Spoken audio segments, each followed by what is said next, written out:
Alright guys, so what does 490 horsepower and a lot of luxury look like? This, the 2011 Ford GT. From the technologically advanced interior, which I think has stood the test of time,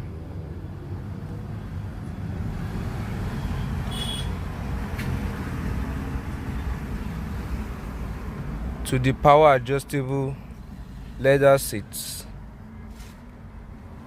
and spacious cabin with the top-to-notch sound system, air vents that are driver focused. Really guys, and you get what you pay for. With Ford, you really get what you pay for, because this car produces 490